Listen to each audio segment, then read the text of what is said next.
Hello, everyone. Welcome to another wonderful episode of EMwomen Live. My name is Staci Wallace. I am the founder of EMwomen, which stands for Empowering Women. And my dog is joining us. He's nubbing me here.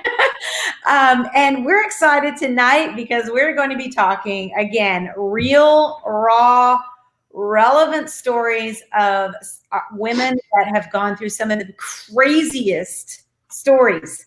Like you've heard from Christina, who was homeless, and God just delivered her from all kinds of stuff and the addiction to really dark, what would we call supernatural dark, what do you call that?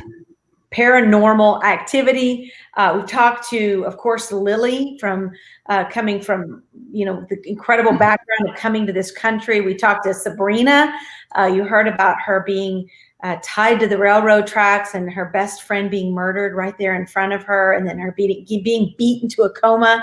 All of these women, the common thread is not just EMwomen, but the common thread is change through a relationship with Jesus and a relationship of getting to know that God has a plan and a purpose, no matter who you are, where you come from, what you've been going through. God has a plan for you, even your nasty, ugly, dark, dysfunctional stories.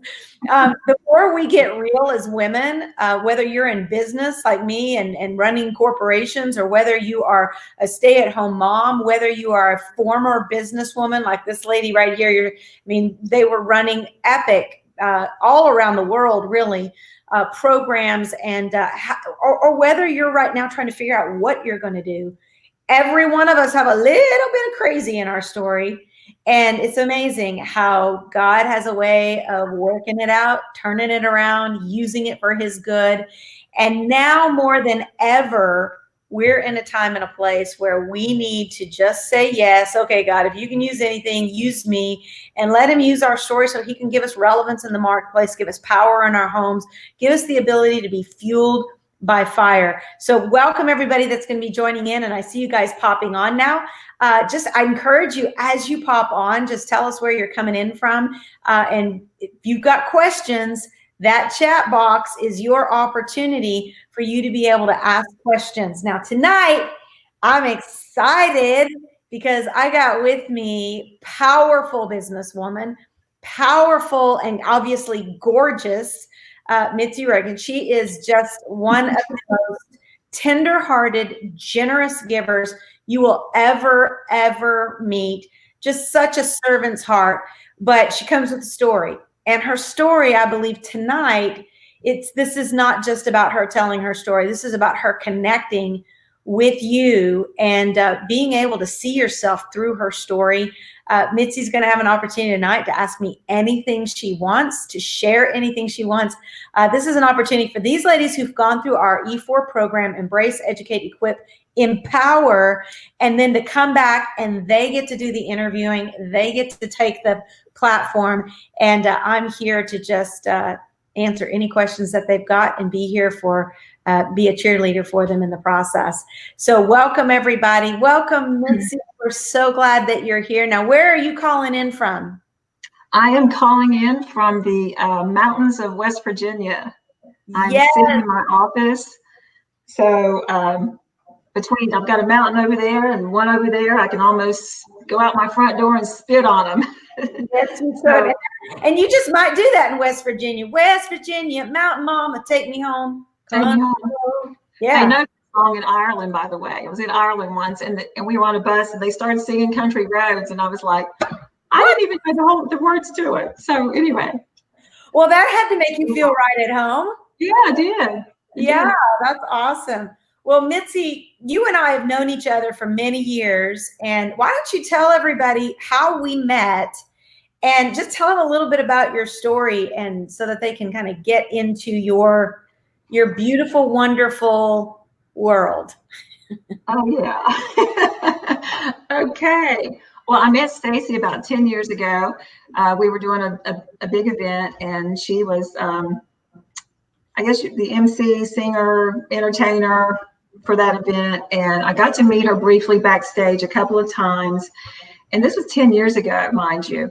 And I remember her coming in before the event started. I remember her coming and praying with me and my ex now before the event started. And I just remember thinking, wow, I just, my heart connected to her somehow. And I didn't get to talk to her again after that. I didn't talk to her for several years. But she called me up a couple of years ago. She was with another company, I think, at the time. And then she didn't realize what she was going to get on the phone when she called me, because I was a broken mess at that time. I was going through my divorce, and it was a very, very, very challenging time. So, and I know Staci thought, wow, I shouldn't have made that phone call. No, it was crazy because it was a sales call. Like, I was calling you to tell you about something I was doing. And it was like, whoa, this is just God's using this sales call Right. to divine intersection. And exactly. It was amazing. I don't know if you ever took a breath without crying, but it just like opened up the floodgates. It did. And long story short, she called me back sometime later when she was relaunching EMwomen, 2017-ish, something like that. And I ended up flying to Texas. I spent a couple of days with her, which was amazing because I was just emotionally bleeding constantly. It took me so long. And I know so many people have gone through so many things, a lot worse than what I have. But there was a lot of mechanics that went through this divorce, and just a lot of things that happened. And but I spent a couple of days with Staci, and I just felt so strongly that it was God speaking through her, because I believe with all my heart that 10 years ago, God knew I was going to need her in my life. And just so you know, this is the office I'm in that we used in our house, and my ex's office is next door. And this is the first time I've sat in this office in 7 years. I'm sitting here because this was the most convenient place in the house to do this. So it's the first time I've sat in my chair. This is where I used to sit for several years. And so that's a big thing for me. Second, because I've been there. Yeah. So let me step back just a second so you guys get the depth of what's being said right now. So when I called Mitzi and it was a sales call, I had no idea that it was actually a rescue. It was actually heaven coming down, sweeping in to a really, really dark time in a dark place in Mitzi's life, and rescuing her from a complete abyss of torture, emotional, mental. And Mitzi is very humble and protective.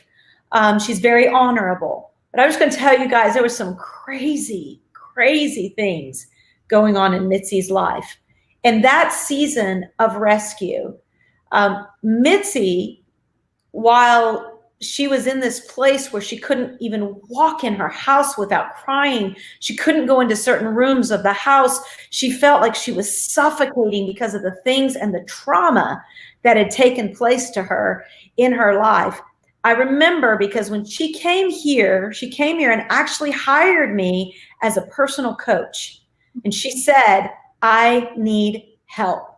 And so many times we say that, I need help. And we're like that dog that's sitting on the nail, and it moans and it cries and it moans until one day that farmer comes along and says, why is this dog still, not that I'm comparing you with the dog, Mitzi, but he's still laying here on the side of this road. Why is he crying? And when he pushes the dog to try to get him up, he realizes that for years that dog's been laying on a sharp nail, and all it required was someone removing the nail, and that dog was able to have freedom and actually live an abundant life.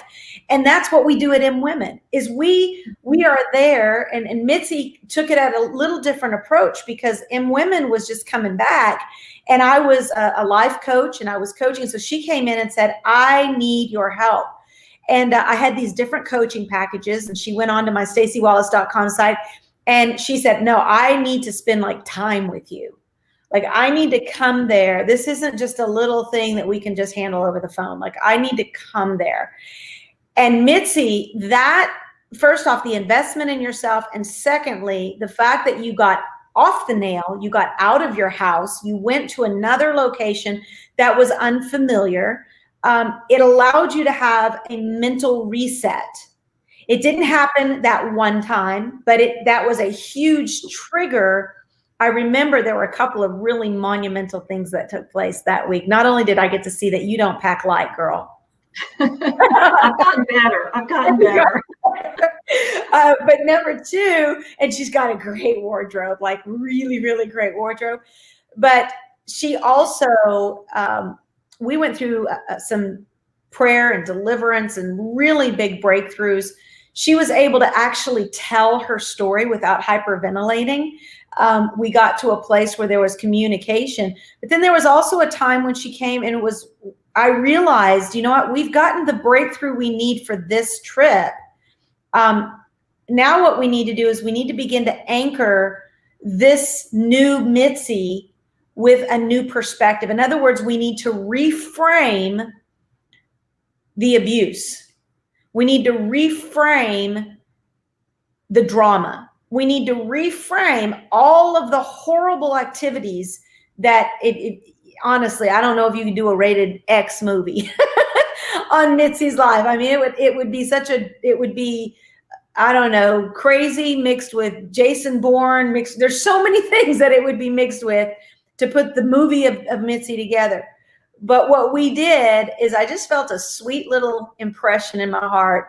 I was asked to speak downtown at a beautiful place that's a homeless shelter. And I said, Mitzi, would you like to go with me? Now, mind you, you got to just know, first off, you see Mitzi. She's perfect. She's gorgeous.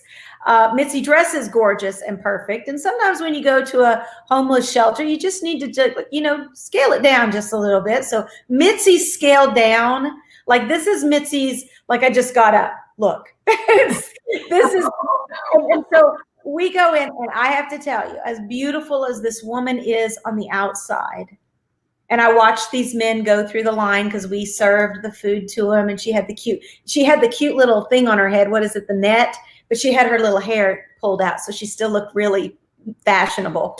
And they would go through the line, and they would be like, man, please, will you just please take me home? I'm a hard worker.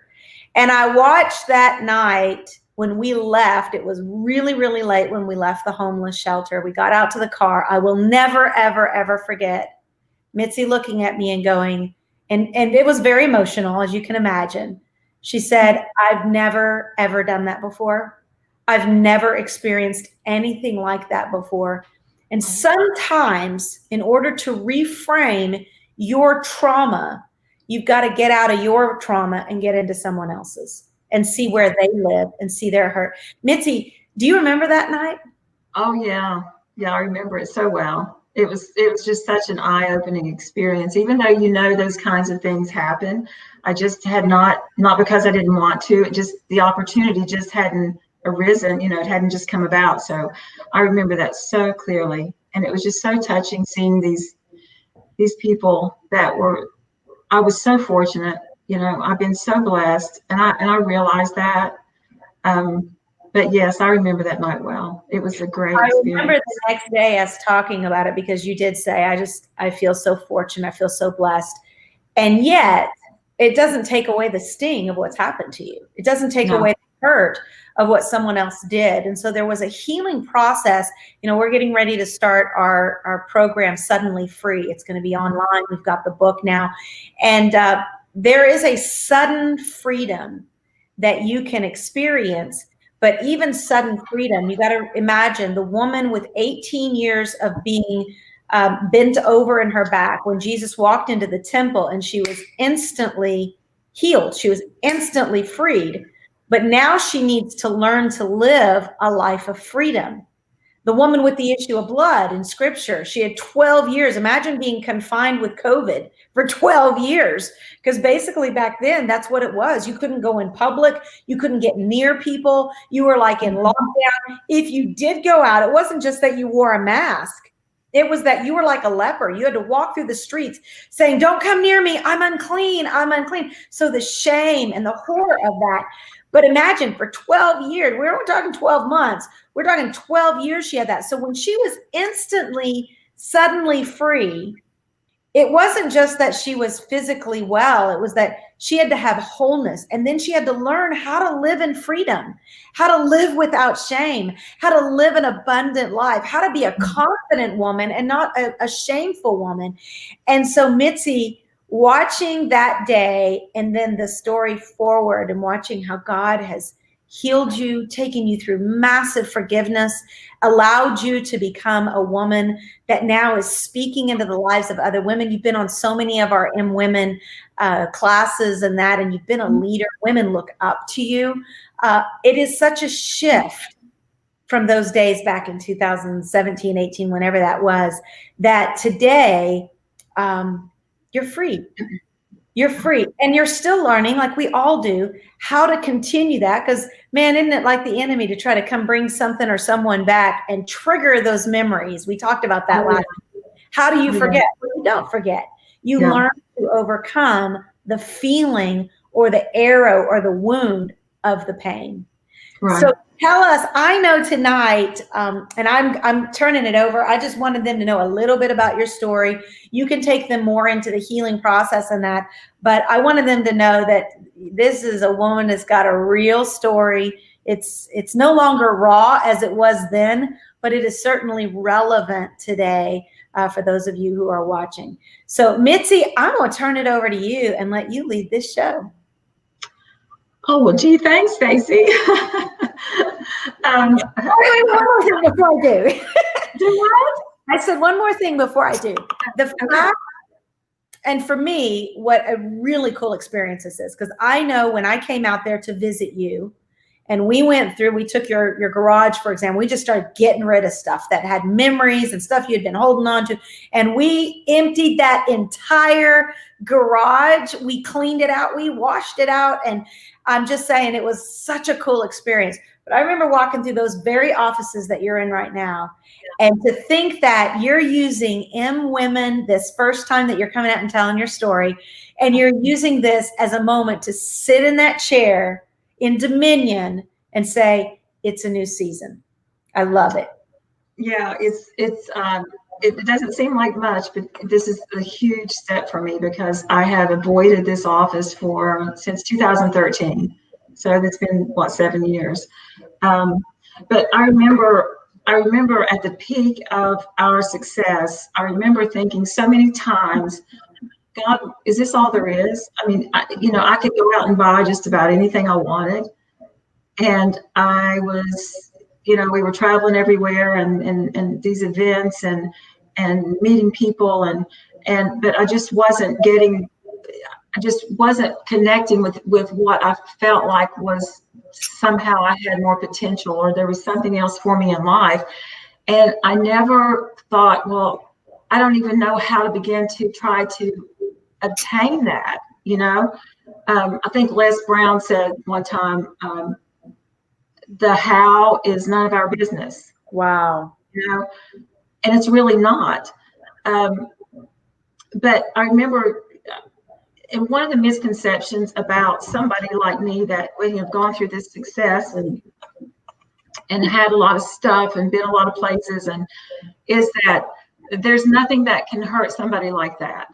And I can tell you, when the pain is at such a depth that you don't know that you'll ever recover. You don't know that you can ever climb out of that hole ever again. It just seems so impossible and it's such a misconception because nothing on this earth, nothing that you have can ever take the place of feeling of that kind of pain and getting rid of that. There's nothing that can rid you of that pain. And only God's divine intervention and God uses people like Staci that came to me, and I know that she was a godsend to me because I wouldn't be doing this tonight. I don't even know if I'd be alive right now if you had not made that phone call.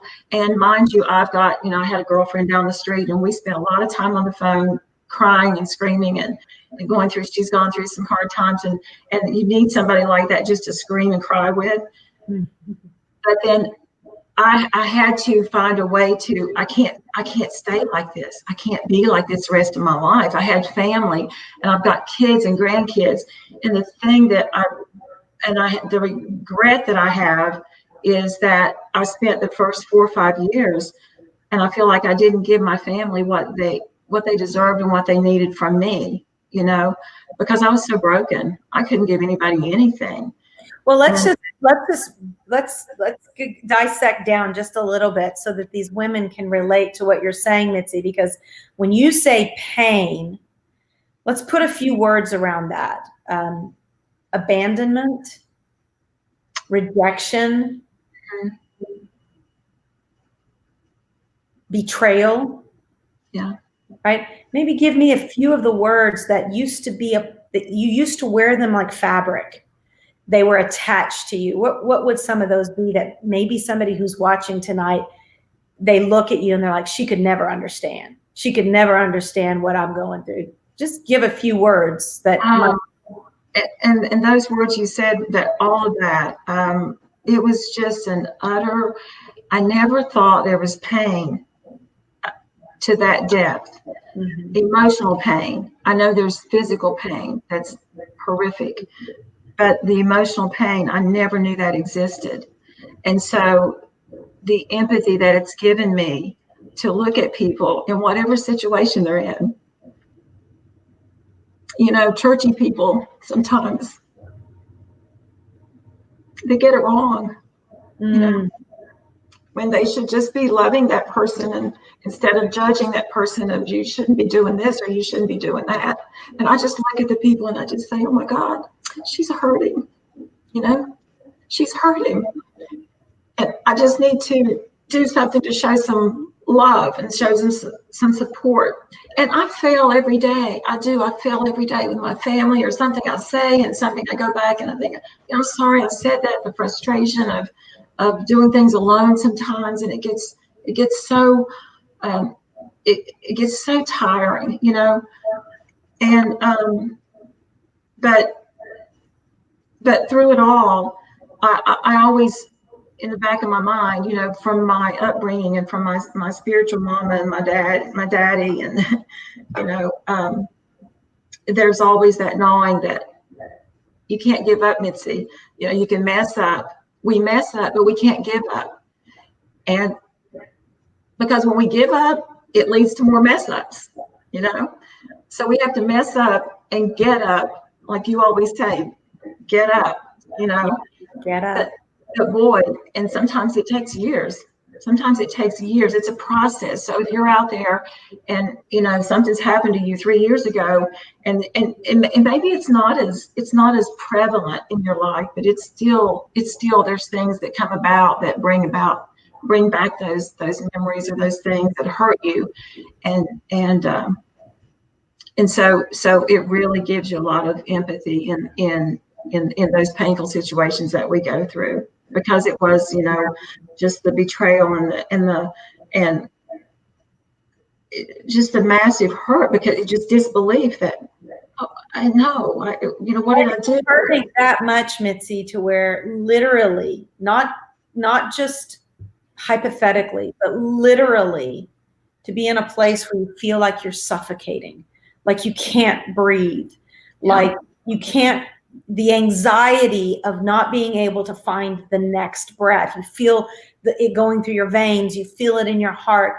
Until someone has suffered emotionally with that kind of mental trauma and physical trauma, it's hard to explain it. And so if somebody's never gone through that, they don't understand. Why don't you just get up, girl? Like, shake it off. Like, what's wrong with you? Unless someone has been in that place where they're spiritually and physically, even emotionally for sure, there is a noose around your neck. The enemy comes to kill, steal, and destroy. The last thing he wanted me to do is call you that day. The last thing he wanted you to do is get on a plane and fly here and experience freedom. The last thing he would want you to do is walk that freedom out and then become a person who reframes trauma, reframes physical, emotional, sexual abuse, and then turns it around and says, you know what the enemy meant to destroy me, I'm going to turn it around for good. I'm going to be a voice of hope to others. I'm going to become a champion. I'm going to have empathy where other people might have judgment. I'm going to understand. I'm going to seek to understand, not be understood. So you go from being this weak little broken down, West Virginia sweet woman to an absolute powerhouse because you have a story and you have something that you've overcome that no one else on the planet has ever overcome. Now they might overcome similar things, but they've never overcome your story. So put 10 people on this planet in your story, chances are they would have committed suicide. Easy. And or all across my mind many times. Right, I know it did. I can only imagine. Or they would have picked up a knife and cut something off.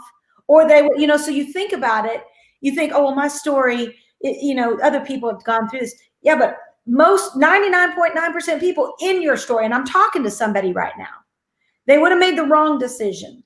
They wouldn't have chosen life over death. They wouldn't have chosen to get up. Like Mitzi said, she falls down, but she gets up. And it reminds me of that song that goes, we fall down, we get up, we fall down, we get up, and the saint is just a sinner who fell down and got up. And that's the journey that we're all in, is we fall down, we get up, we fall down. It comes to forgiveness, that comes to finances, that comes to relationships. We fall down, we get up. But like you said, Mitzi, if we ever stop getting up, we start pushing up daisies. Exactly. So true. So true. Something that you were talking about, the devil comes to steal, kill, and destroy. And I just remember, I was just thinking back about when things first fell apart, and it seemed like everything in the house, everything tore up, everything went wrong. I was replacing ACs. I had my basement flooded twice, not once, but twice. And this all happened like in a year and a half. And everything you can imagine started going wrong. I was replacing appliances and everything. I had to get in another vehicle, and it was like just Satan was just using me as a punching bag. It's bam, bam, and I would barely get up bleeding, and then I'd knock down again, and and then people looking on. Oh, she lives in a comfortable home, and she's got all these clothes, and she's got all this, and she's just got everything, and there's so much deceit in that. There's so much deceit in that. Because if you walk into my heart, it was bleeding. I was crying inside constantly. I could get dressed up and walk out of the house, and people would think, oh, she's got the world by the tail. She's driving a nice little car and blah, blah, blah. But that's not the way it was. I was dying inside. I was just dying literally inside. And so I hope somebody remembers, when they see that kind of situation, that always look further than the material things or the. You think that even, because we know that a lot of ladies, men too, but we're talking here about EMwomen, social media makes people look perfect. And if we were to take anybody's social profile and it looks so perfect, and yet there's people behind those perfect pictures, like you're saying, who are bleeding on the inside. They would do anything to have their marriage put back together. They would do anything to have somebody to say, I truly and authentically love you just the way you are. They would do anything to be able to have a home where there wasn't hate and unforgiveness. And yet we get on, we post these beautiful, perfect pictures. And then for the woman who's hurting and sees the perfect, they go into depression because they're thinking, I want her life. And to that point, if somebody were looking at your life at that time, they didn't know you were bleeding. dressing up, looking good, driving a cute little sports car, but on the inside broken. And that's really one of the reasons why we're doing these videos, so that we can just show powerful, successful women, but that's not who they always were.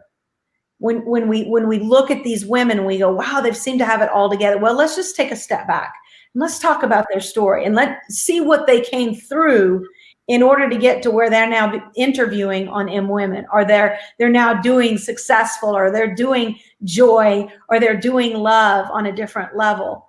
Mitzi, what are, when you think about your story, when you think about that season of, if I stop and I remember, I can remember the sound of you suffocating. And I remember where I was sitting. I remember a specific phone call in my office when I lived in the other house.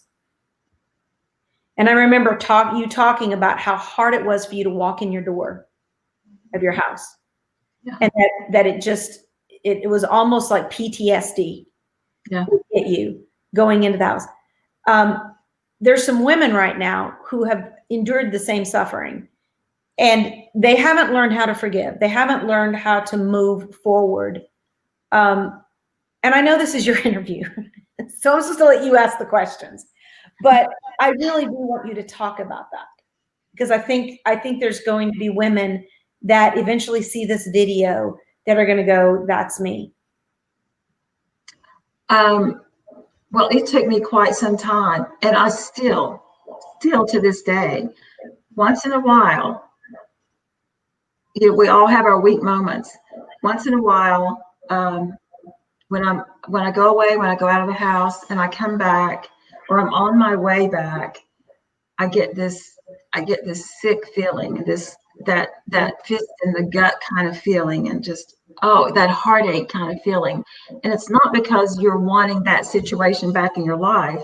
It's because you know that you're going to walk into a place that you built this life with someone that you planned on being with the rest of your life, and you know that no one's there, and you're going to walk in alone, and it's dark.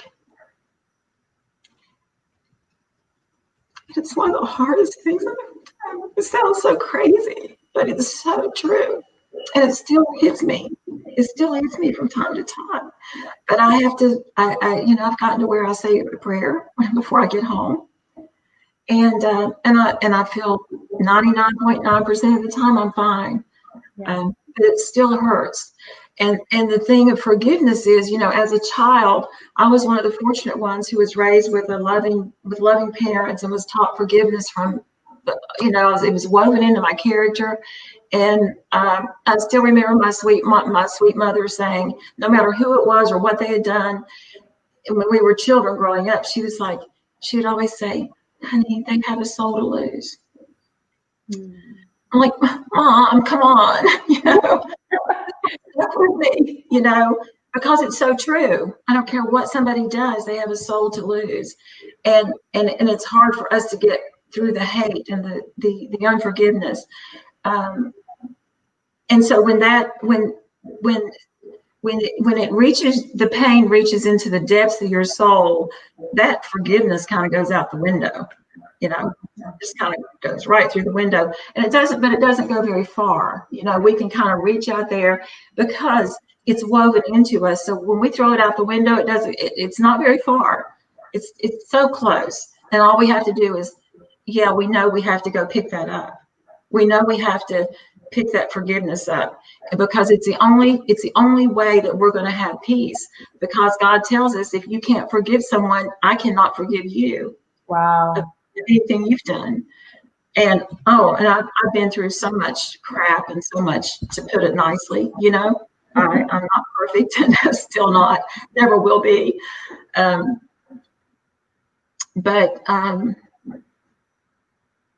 But I was just very fortunate to have the upbringing that I did, and to have that woven into me, because so many people, especially nowadays, I think the younger generation is lacking those things of character woven in, because when life hits, if there's not that foundation there's nothing to go out and pick up. There's nothing to even throw out the window, So that's one of the things that, that I had on my question to talk about was forgiveness and how EMwomen helps with that. Because it helped me going through Suddenly Free, and because that was my big thing. And I could say I forgive. But there was that little piece of me that, well, you just have those little bad thoughts, and we all do that. It's our humanity. But I forgive you, but if you got hit by a car, I can't say that I wouldn't feel good about it. Yeah. There's a song that says, I pray for you and I pray that your car goes over the cliff. And yeah, and that's what we talked about last week, those layers of forgiveness, that it's not really forgiveness. If you still have ill will against that person, it becomes true freedom forgiveness when you can see that person. And here's the raw part and the real part about your story. And again, we go back to Sabrina last week. The question that came in was, how do you forget? I don't think Jesus would ever forget what it feels like to have your skin ripped off of your bones and to have thorns placed upon you. Just don't forget that there's a certain element of impression. If you follow Caroline Leaf and what happens to the impressions of your brain on a cognitive level, on a scientific level, even though we now know that neuroplasticity allows us to continue, the brain continues to evolve, and you can reprogram your brain. You can allow yourself to take the mapping in your brain with the positive psychology, with the word of God, with the words that you speak, the meditations of your heart, the people you associate with. You can clean that brain up. Yeah. But it doesn't mean that the situation goes away. So all of a sudden, if you're driving along and that person shows up, or a car like that person shows up, or the candle that beat you over the head, you see the exact same candle, it doesn't mean that you don't remember. It means that eventually you see the candle. And let me give you an example, because this is so good. I told this story today to somebody. I'm getting ready to do a TED Talk. And they were talking about, what am I going to share? And I was talking about this one story. And you guys might know this if you followed me or follow me on Facebook, that Peyton, my son, now 20, when he was like 12, 13 years old, he got stung by a scorpion 4 times in the night. Now that scorpion was just one of 22 scorpions we found in a matter of 2 weeks in our home. They had seeded themselves. This was a home. My dad had cancer. We had rented a home in Tulsa, Oklahoma, so I could be a part of all of his therapies. Well, this home happened to have all these scorpions in it. And you'd think like, well, that's just a demon-possessed home. I feel that way myself. That's a demon-possessed home. And after this traumatic event, we moved out. But not before it happened to us. But remember, I always say this, nothing happens to you unless God wants to get it through you. So the fact of the matter is, Peyton gets stung by these scorpions. It was a bad thing. We were all having nightmares about scorpions. We saw the scorpion that stung him. He had these big whelps. We didn't know, do you die from 4 scorpion stings? I mean, is that too much? What do you do? We're calling, the number to make sure that he's going to be okay. Then we have to deal with the trauma of the memory. You close your eyes before you go to bed. You're looking under your sheets. You're looking in your shoes. You're just almost like assuming there's going to be a scorpion, right? Yeah. So we had to get through that. And that went on for about 60 days, probably about 2 months, where it was just, we would lay down, we would pray together. And I remember sitting with Peyton one night, and Larry and I sat on the couch together with him, and we said this: all right, so we're going to start calling you David. Because David had to first overcome a lion and a bear before he was ready to take on Goliath, which gave him his kingdom. Had he not have slayed Goliath, he wouldn't have had the notoriety before the king to ultimately win the favor of the people and to become king. So this is your lion. This little scorpion is your lion. And chances are one day you'll have a bear, and he's had that bear experience in his life. He was bullied in that same year. He was badly bullied. In that same year, his precious papa passed away of cancer. So here he had this traumatic year of what was just impressions in his brain. Fast forward into his 17th year, and he's in speech and debate, and he has to come up with a speech for the year that his number one goal all through speech and debate was to make it to nationals and to win nationals. And wouldn't you know that he went back into the repertoire of the adversities of his life to write a message about overcoming adversity. And he talked about the bullying, and he talked about the scorpion, and he talked about all these things. And wouldn't you know, that year with that story that happened to him, healed, the story got through him, and he wins nationals at the speech and debate tournament. So 2 years, fast forward another year later, he ends up at a pet shop. And he starts going to this pet shop often because they've got a 6-inch emperor scorpion that he's deciding that he likes to go and look at this scorpion. I'm thinking, like, you're crazy, boy. Like, who wants to go and look at a scorpion? And the guy at the animal shop would let Peyton put the scorpion in his hand. And I'm talking 6 inches. So imagine my hand. It would sit curled up. Its tail would curl up like this, and then full length. I never held it, but this is what Peyton would do. I'm like, you're crazy. One day he calls and he says, I wanted to know, Mom and Dad, they've got to get rid of the scorpion. Nobody's bought it, and they have to move their inventory, and they've offered it to me with the case, with all the things on the inside. So, like, I don't know, couple $100 worth of stuff, and they told me I can take it. I'm like, no, and 7 levels of no, and hell no. I mean, no, just no. But that was his lion. That was his lion. Yes, that's what he said. He said, look, just hear me out. Now, remember, he's a speech and debate champion. He said, hear me out. When that scorpion stung me, it enslaved me mentally to fear. And I lived with fear of scorpions for years. And now here is an emperor, like the king of all scorpions. And I have the opportunity to turn that which used to enslave me and now make it my pet and put it under my dominion. And I was like, well, how can you say no to that, right? So we ended up in our house having this emperor scorpion. It lived, he fed it. He got a little Maserati and a Lamborghini car, and that thing would crawl in and out of that car. And then eventually it died. But do you think that was enough? Do you think he wanted to bury it? No, he went out and got a bunch of that, whatever crystal stuff. He poured it over. And now today, to this day, he still has it preserved inside of that plastic stuff. And he has it in his house. And the reason why I say that is, if you can let God whatever the enemy throws at you and to you, you can turn it over to God and say, God, I'm going to give you this story so that you can work this story through me. Now, all of a sudden, it no longer has control over you. You have dominion over that which once enslaved you. You are right now, Mitzi. You are holding your scorpion by sitting in that chair.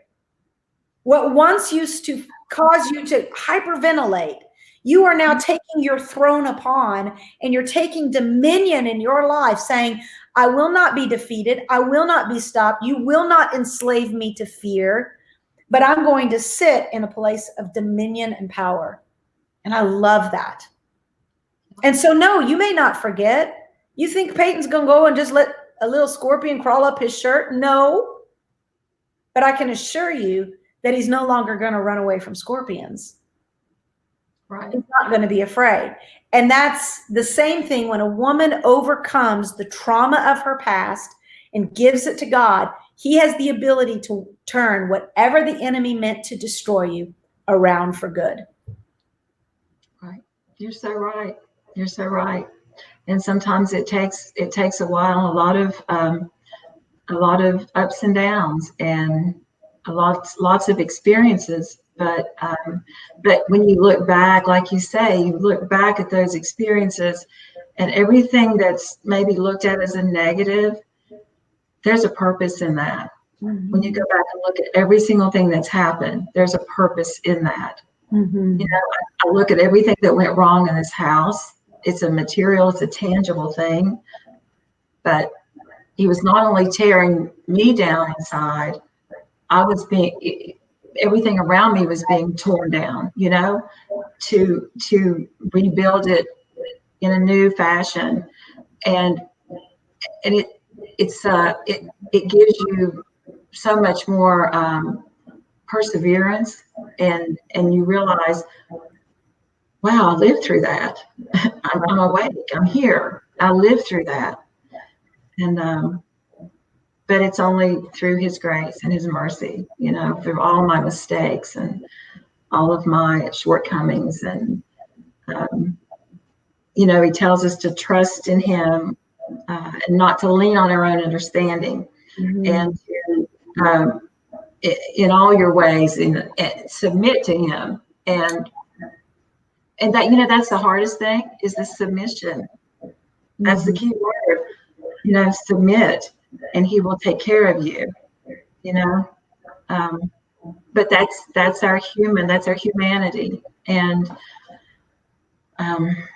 that's that Adam nature we were born with. My mom always used to say that Adam nature, you know. But yeah, it's been quite a road. And you know, we have to get to that place of availability. And back in 2019, at the end of 2019, you know, you and I saw each other in October-ish. You were here, and then we talked about some things, and then some things happened in your life. You know, your house sold, and the RV, and because in my head I was thinking, okay, I'm going to go spend some time with Staci, and I'm going to do some things, and we're going to do, you know, do this and that, and maybe I can find my niche and my place where God wants me, of what, not geographically, but my place in life, my emotional, my mental, my talents, whatever that is. I always say I have no skills. I was happiest when I was just talking one-on-one with somebody. That's when I was happy. Or when I'm surrounded by my family, or when I can just listen to somebody, and if I can help them in some way, that's when I'm happiest. And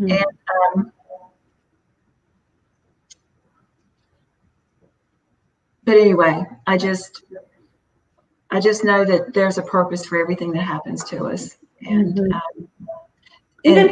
even this pandemic thing, there's a reason in it. And if you, instead of fighting it or fearing it, embrace that God is in it. I'm just telling you right now, he is squeezing, he's making lemonade out of sour lemons. He is taking people and churches and institutions and governments and financial institutions, and he's cleaning house. He's getting some things in order. That, I mean, just look at what's happening right now with the area of human trafficking and all these children that are being exploited that no one was talking about last year. It's all surface. It's all surfaced. Yeah. It's all surface, because what happens is when something starts to boil. I had a pastor that called me recently asking me to pray for them because they had a really big event. And I said, you know, what's happening is the gates of hell, they have foresight to see. Remember, this is not their first dog and pony show. They've been around forever. So this decade, this century, this generation is not the first generation that they've watched, but they know the times because they've been around for prophecy and they've seen prophecy fulfilled. So when you see the wretchedness of anger and disruption and division and racism and child trafficking and brother fighting with brother and people just being nasty to one another, you got to know that the earth is groaning. There are earth pains going on because the darkness that's confined and will never be able to leave earth, the darkness that's here recognizes the times. So instead of getting into dirty dog stuff with the spirits of darkness, elevate your consciousness into what I call transcendent thinking and say, God, what is your perspective? Are you worried? Are you afraid of COVID? Are you afraid? Are you mad and angry? No, he's not. Now, God enjoys justice. We know that, but he doesn't do it from a spirit of hate ever. There's no hate or guile in him. So you can know if you're operating in the fullness of God, even in the crazy things that surround us, is do you have fruit? So when I see people, let's just get a little political here. When I see people throwing things at businesses, burning down innocent people's livelihood, when I see people picketing and foul cursing and angry and fighting and looting, there's nothing Jesus about that. There's nothing God about that. There's nothing holy about it. I don't care what whatever your political affiliations are, you will know them by their fruit. Exactly. Not by their history. So, and I'm going to talk about candidates because we're going into a season of candidacy. I am just about fed up with people talking about everyone's history. Look at the record right now. Mm-hmm. Because if you were going to put me on display, you'd have me. I'm not perfect. You put Mitzi on display, well, hell, man, you're going to have a lot to talk about because she's got a history. But thank God we are subscribed, and to Mitzi's point, we are submitted to a God of mercy and a God who forgives and a God who says, you know what? I'm not going to look at what you did back then. That's under the blood. But what I want to know is, what have you done for me lately? What are you doing for me now? I'm sorry. If somebody's not standing up for pro-life, for babies, and for stopping child trafficking, you're not going to get my vote. Somebody asked me today, can I expect your vote? Not if you're going to not stand up for the things of the principles of God's word. I just can't do it. And so, Mitzi, why do I feel that way? Because I work with women like you every single day of my life. I see what's on the other side of abortion. I see what's on the other side of domestic violence. I see what's on the other side of human suffering. And when we allow these situational ethics to become the forefront of who we are and what we represent, then what happens is we have a lot of broken people. Now, the great thing is we all come from a background where we were all a little messed up. And that's what you said before, is to have empathy, to love somebody where they are, to not judge them for where they are, but to just be a light. And it's not our job to rescue the world. It's our job to let our light so shine before men that they see our love, that they see our good works, that they will know us by our fruit, which is love, joy, peace, patience, kindness, goodness, gentleness, long suffering. Nowhere in there, they will know you by your rioting. They will know you by your anger. They will know you by your justice. No, they will know you by your love. And Mitzi, that's one of the most beautiful things I love about you, is as crazy as your background and story were, you had this sweet little mama. And I believe your sweet little mama prayed heaven to earth for that intersection to take place that day on that call, so that you would be able to say, you know what, God, I'm not done. I'm going to make one more move.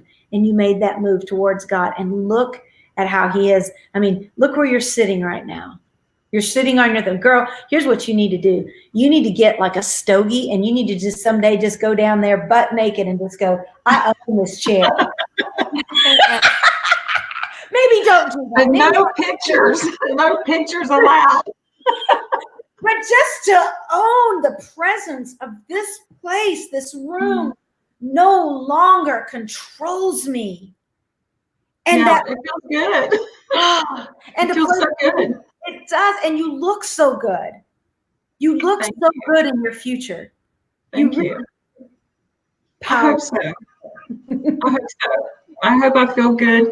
I hope I look good inside to be able to do what God's placed me to do, because I know, I told somebody the other day, I said, I know God wants to do something with me, but we get into this fear and the how and the where, when, what, who, and how, and all that, and we sometimes I just have to stop and say, okay, I just got to take a deep breath, and I'm just going to just stop thinking about it and just let God do what He's going to do.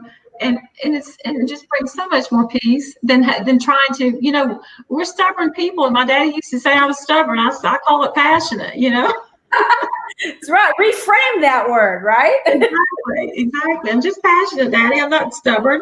But yeah, it's just, I just hope that I can show somebody else sometime, somewhere, somehow, that you can survive it. You can survive it, and you'll come out so much better. so much better on the Well, you're other side. doing it right now, Mitzi. That wish is coming true right now. You're right now. Well, it's you allowing God to use you, and the people that, you know, that, like you said, surround yourself with people and good people.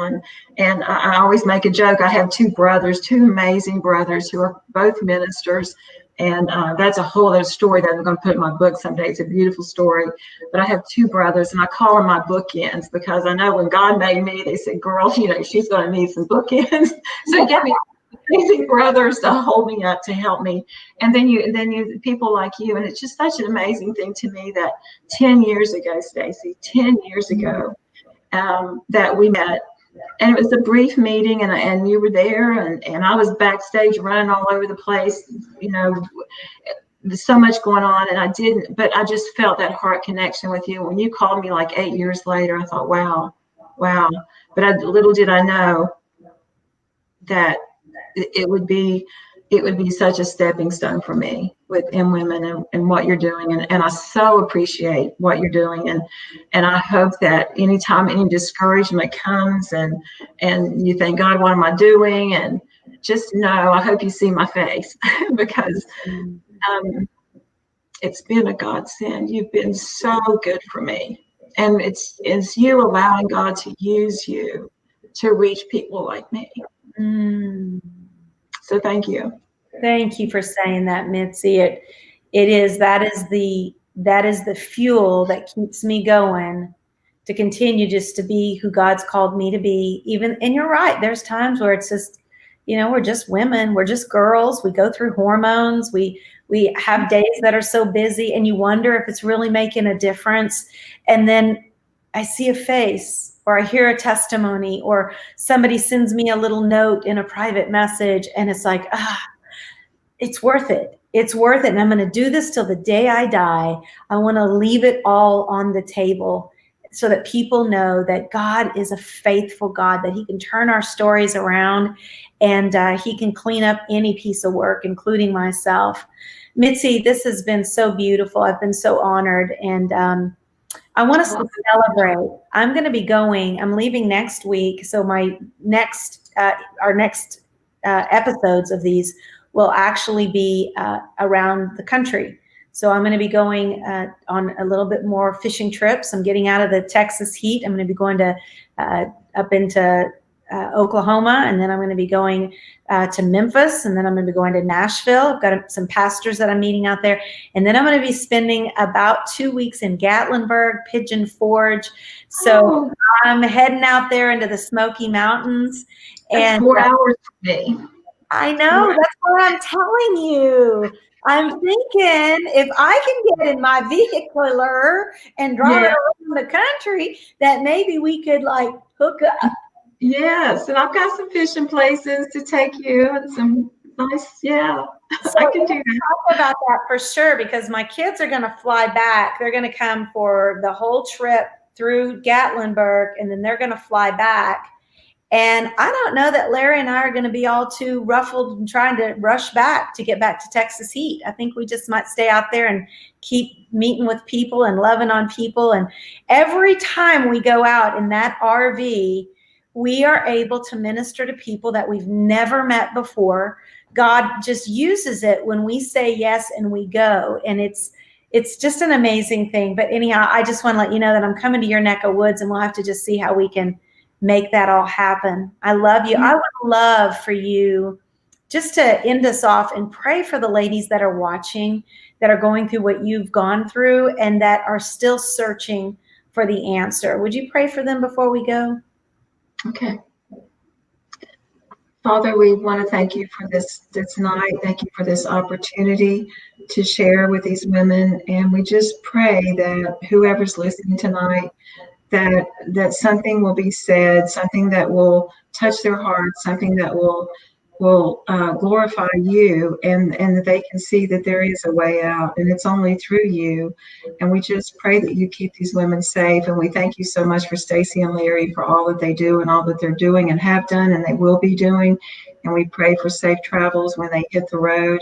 And I just thank you so much for this opportunity, and help us to be the people that you want us to be, and help us to be that light to our families. We know that we fail, and we come up short so often, and we just pray for forgiveness, and we just pray that everyone here just heeds the sound of your voice, and will take note of what you want for their lives. And we give you all the praise, and we thank you for your mercy and your never-ending grace. In Jesus' name, amen. Amen. I want to encourage you, if you're watching. Okay, so this is the book. Some of Mitzi's stories in here, even though I don't name her. Now you have to read it to find her, like highlights. But there's also an opportunity for you to get to know this process of freedom, and to know how to know God's voice. This is called Unleashed and Anointed for Kingdom Business. And it's about being unleashed from what held you in bondage, so that you can do what it is that God's called you to do, at home, at work. It is really a powerful book, especially for this season that we're in, where people are trying to figure out, who am I? What am I supposed to be doing on the other side of this pandemic? I want to be different, but I want to know, what is my purpose and what am I called to be doing? Well, I can tell you one thing for sure. You're called to be unleashed from the systems of this world, so that you can be anointed for kingdom business and be about what God's called you to do. And I just encourage you, go to EMwomen.com/shop, and you'll see all the things that we've got available there, and get your copy of that book as well. Mitzi, thank you so much tonight. It's been a blessing. Thank you. It's been a privilege. Thank you so much, Staci. I'm going to hop in here now, and you can too, but let's go in. And thank you. Sandra's already got the link in there, and the 800 number hotline right now. Thank you, Sandra, for reminding me. If you have any needs, if you want prayer, we have a 24-hour hotline that you can call in if you find yourself pregnant or being abused, if you're in a situation of domestic violence and you need prayer. Then we want to encourage you, go to that hotline. It's on EMwomen.com. Let one of our intercessors connect with you. You can also go to EMwomen.com/pray, and there's a form you can fill out. They will reach out to you, connect with you, and really allow God to just begin to utilize all the resources that we've got at EMwomen. They're free to you, for you to be able to use. If there's something there that you say, wow, I want that book, but I can't afford it, I assure you, we have enough people right now, because all the proceeds go to EMwomen, that'll say, I will sponsor a book if you can't afford. So just never let, I don't have enough money, or I can't, or I'm not pretty enough, I'm too skinny, I'm too white, I'm too black, that never let excuses stop you from getting on whatever plane you need to get on, like Mitzi did, and find freedom, or ask for help.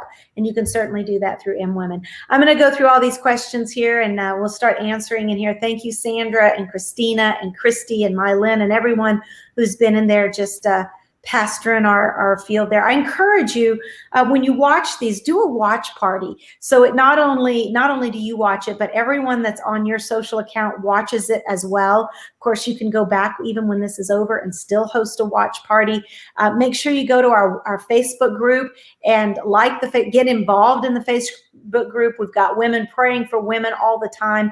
Make sure you go to Instagram and our YouTube account. Make sure they get over there. Whatever your favorite channel is, follow us there, because we certainly want you to be a part of this revolutionary, life-changing experience. I love you, Mitzi. Have a great night. Love you too, Staci. Bye-bye. Bye. Call me.